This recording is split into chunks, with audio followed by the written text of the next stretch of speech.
Hi, Ricky. How long do you advise giving Asagi for the Benny to come out before you call it a lost cause?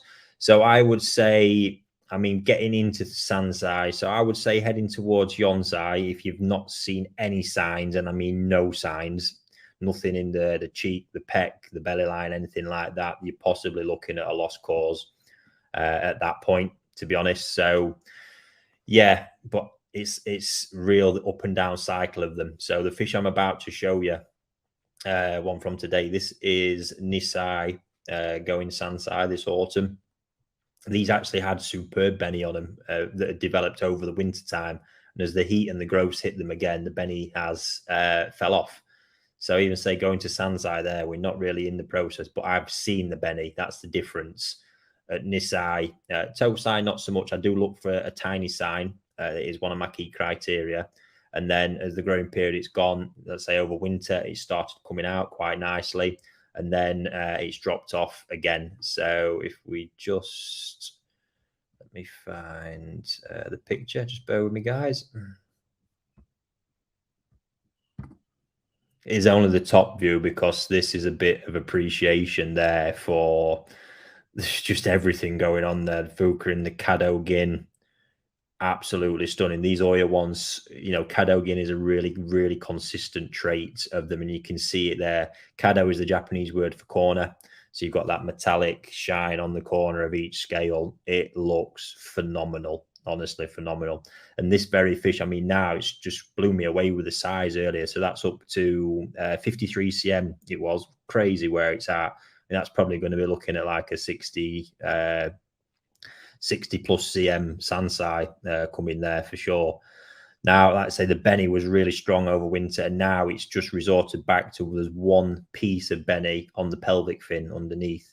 But from experience, the one I mentioned at the beginning of the show, last Sansai that I sold to Crafty over at Perfect Aquatics, that particular fish was had a cracking winter, really great development after again losing most of it over the summer period. And what's likely going to happen there is, I think, over time, just as maturity kicks in, the fallback on that will become less and less, and it'll be less it'll be more resilient in the temperature as well. But I think if you're at the point where you're kind of at 3 years going on 4 years around that territory, if you've never seen a sign of it and there's no sign of it, you've probably got a write-off there in regards to it coming, to be honest with you.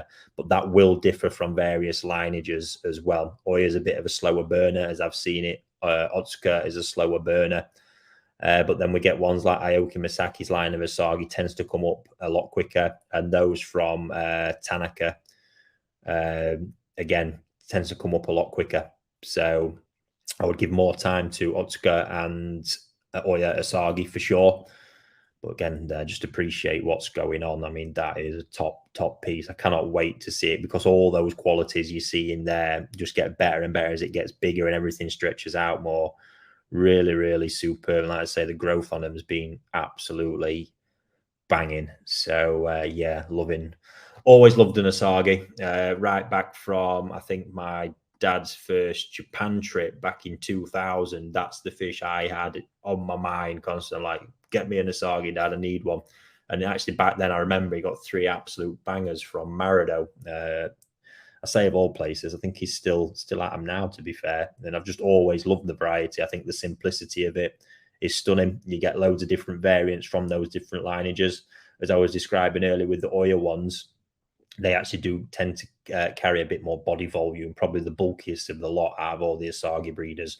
Over the Marihiro is a pretty impressive, and yeah, growth wise, they tend to get a bit beefier. Otsuka probably, for me, always tends to nick it because he's got such a strong characteristic in the face shape, and they're just absolutely delightful. But let's say you get something different from each of these breeders, but when you see them mint with the Benny all up on the belly and in the fins and all the rest of it, just top draw. I was lucky enough to actually be there when Otsuka harvested his Sansai, and had no idea. We were just in the fish house, and he came back with a truck, went off inside, so lingered around. Then he starts pulling all these Sansai Asagi out, and they were insane. And after a while studying, pulled one up, which I picked, and yeah, it's gone on to win a second prize already in the All Japan this year, beaten by another Otsuka Asagi. But I think longer term, this one's going to come good and hopefully pip it.